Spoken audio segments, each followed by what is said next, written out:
बांस ये पेड़ है या घास है, इसको लेकर के हमारे देश में दो अलग अलग कानून थे। एक कानून कहता था बाम्बू घास है, एक कानून कहता था कि बाम्बू ट्री है। किसी को जेल में डालना है तो ट्री वाला कानून, और किसी से पैसे कमाना है तो घास वाला कानून।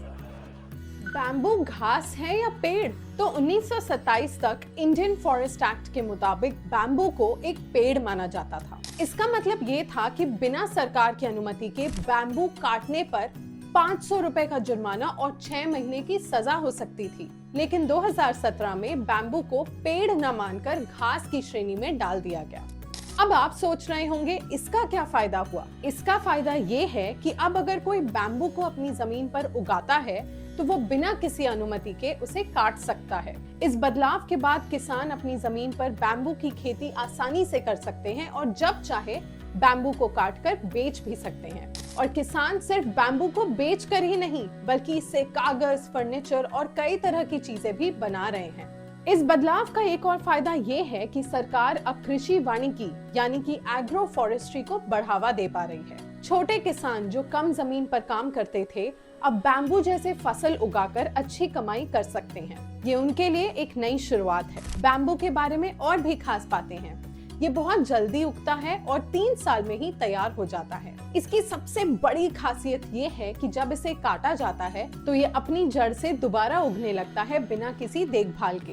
बैम्बू हवा से कार्बन डाइऑक्साइड को कैद करता है जो पर्यावरण के लिए फायदेमंद है। इस प्रोसेस को कार्बन सीक्वेस्ट्रेशन कहा जाता है। 1 हेक्टेयर बैम्बू का खेत 17 टन कार्बन डाइऑक्साइड हवा से कैप्चर कर सकता है। गजब की बात तो ये है कि बैम्बू से बने प्रोडक्ट्स अपने जीवन काल तक कार्बन को कैद करके रख सकते हैं। मतलब अगर आप बैम्बू काट कर उससे बिल्डिंग मटेरियल या फर्नीचर बनाते हैं तो भी वो बहुत इको फ्रेंडली है। अगर बैम्बू को स्टील या कंक्रीट से रिप्लेस किया जाए तो ये कंस्ट्रक्शन में भी कार्बन एमिशंस को कम करने में बहुत मदद कर सकता है।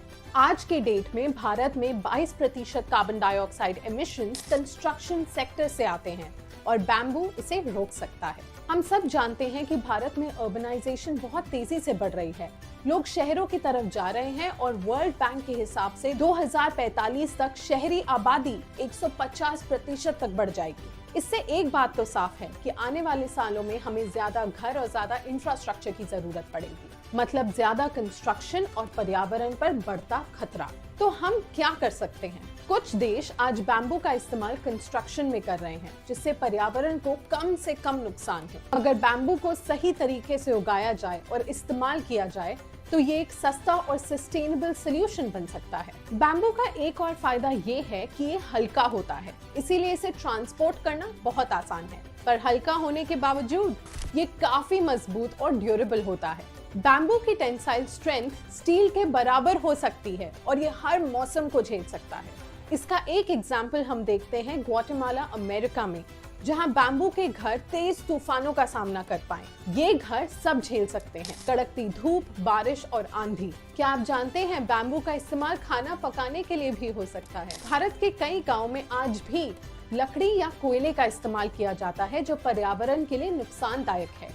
लेकिन अगर हम बैम्बू का इस्तेमाल करें तो खाना उतना ही स्वादिष्ट रहेगा और पर्यावरण भी सुरक्षित रहेगा। बैम्बू पानी को भी स्टोर कर सकता है। इटालियन आर्किटेक्ट के द्वारा भारत में बनाए गए वर्का वाटर टावर्स जो बैम्बू से बनाए गए हैं, हवा से पानी को सोख करके साफ और पीने लायक बना देते हैं। सोचिए अगर हम बैम्बू के ऐसे टावर्स अपने देश के दूर दराज इलाकों में लगा दें जहां पानी की समस्या है तो कितने लोगों की मदद हो सकती है। तो आज का लेसन ये है कि बैम्बू सिर्फ एक घास नहीं, ये सच में सोना है। ये पर्यावरण और हम इंसानों के लिए एक ब्लेसिंग है।